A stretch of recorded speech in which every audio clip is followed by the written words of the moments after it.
action. Okay, now there are some of the uses of this drug. These are these treats depression, increase adrenergic, means it induce insulin secretion. These drugs it induce insulin secretion and also decreases blood sugar level. If and the two drugs which are included in this, first one is yohimbine, yohimbine, yohimbine, and this drug mainly used in the research project, and it is the drug which is used for the veterinary and to reverse the sedatives in dogs and deers. Okay, and the second one is meritozapine. It is used in the patient who is extremely thin, or the anorexia patient, as it helps in weight gain. Now all we have talked about that is alpha blockers. Now we will move towards the second drugs, that is beta blockers. Beta, as you all can see, beta blockers is also classified into three parts, that is non-selective, that is first generation, beta 1 selective, that is second generation, and beta 2, that is third generation. It is also divided into two, that is non-selective and selective ones. So beta blockers, what are beta blockers? Beta blockers are the drugs which binds to the adrenergic receptors and block the effect of catecholamines.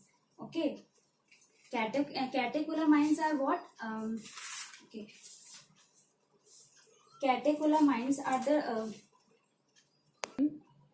catecholamines, what I have told that these are the beta blockers are the drugs which bind to the beta adrenergic receptors and block the effects of catecholamines. What are catecholamines? Catecholamines are transferring signals from neuron to neuron and regulate physiological function, and that is heartbeat, breath rate, etc. These are the catecholamines.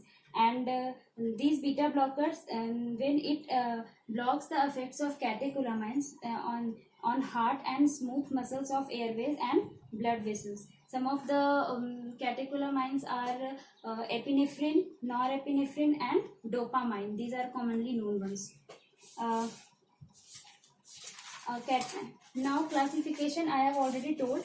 Then we will move towards the first one, that is non-selective. Okay, before moving towards non-selective, what are the mechanism of action of beta blockers?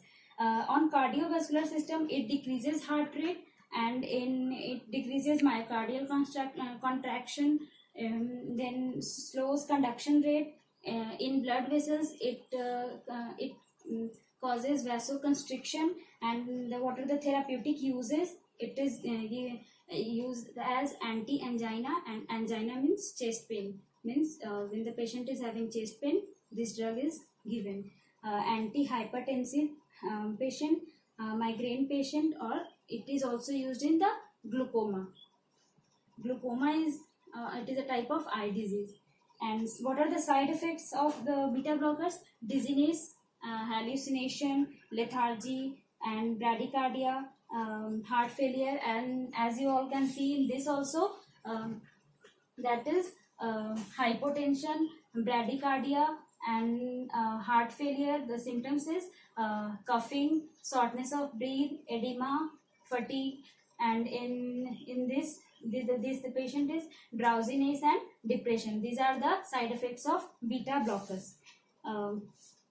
Beta blockers. Now we will move towards the first group, that is non-selective first generation. Non-selective, these are the drugs which decreases the stress related tremors because of inhibiting glycogenolysis in skeletal muscles. It is mainly used for the cardiac patients, cardiac disease. Okay. The drugs which are included in beta blockers are propranolol. Propranolol, you must be familiar with these drugs. That is in medical surgical, like ischemic heart disease, myocardial infarction, we have learned about these beta blockers, propranolol. Then the second one is timolol, then nadolol, and then pindolol. In beta blockers, I will describe the propanolol drug. Okay, this is a propanolol. It is a beta blocker which affect the heart and circulation. Mainly, it affects the heart and the circulation. And what are the dose? In adult, it is given 10 to 30 mg for 3 to 4 times a day before meal. And in child mainly it is not considered safe. And then root, what are the root? Orally it is given through IV and through the rectal also. Indication, it is given to hypertension patient, the patient having arterial fibrillation, and the patient having chest pain, migraine, myocardial infarction, heart attack, and tachycardia. Tachycardia means increased heart rate. Then, increased blood pulse rate. And then contraindication of this drugs, the patient having asthma or any breathing problem like COPD, coronary obstructive pulmonary disease, and bradycardia, sinus syndrome, and low blood pressure patient, and a patient having any type of shock, these patients should not be given this propanolol drug, means they are contraindicated. Side effects, what are the side effects? Slower heart rate, weakness, rashes, itching, diarrhea, nausea, vomiting. These are the various side effects. And what are the nursing implication? Means nursing consideration towards the propanolol. First of all, we should collect the history of the patient, whether the patient is having any type of breathing problem or any type of previous disease like asthma or COPD. Then we should check the vital signs regularly of the patient. Then be aware of any, after giving this drug, be aware of any adverse reaction of these drugs. Mainly when we are giving this drug through IV administration, then we should monitor closely. Then again, monitor daily weight of the patient. Then these are the nursing implications. There are several other nursing implications I have mentioned in the notes. You all can see.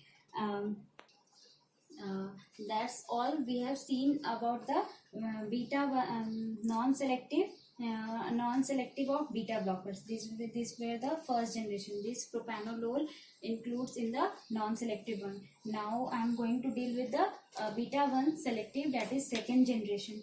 Beta 1 blockers, these exert the effect of beta 1 receptors. Means any patient is given beta 1 receptors, any type of drug which are considered in beta 1 receptors, then that patient should be given beta 1 adrenergic antagonist to block that action. And these are mainly used for the hypertension patient or heart failure patient, angina patient, mainly related to the cardiac disorders. Beta 1 receptors are beta 1 blockers are given.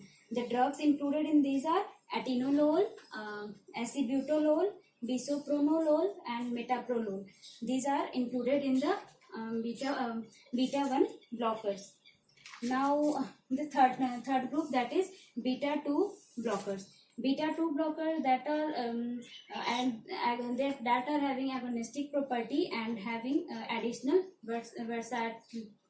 versatility. Okay, and they are again classified into non-selective and selective one. In non-selective, it is the drugs included are libetolol and carvedilol, and the third one, then in the selective one, the drug included betaxolol and caliprolol. These are all about the beta 2 selective beta blockers. So these are all about the beta blockers. So today we have learned about alpha blockers and beta blockers. First of all, what are adrenergic agents? What are adrenergic? Then these are classified into two groups, that is adrenergic receptors and adrenergic blockers. Adrenergic receptors the other one, and adrenergic blockers are divided into two: alpha blockers and beta blockers. And in this, alpha blockers are also classified into three types, and beta blockers are also classified into three types. So today we all have learned about the adrenergic blockers. If you people are having any doubt, you can contact me. I will clarify your doubts. So thank you.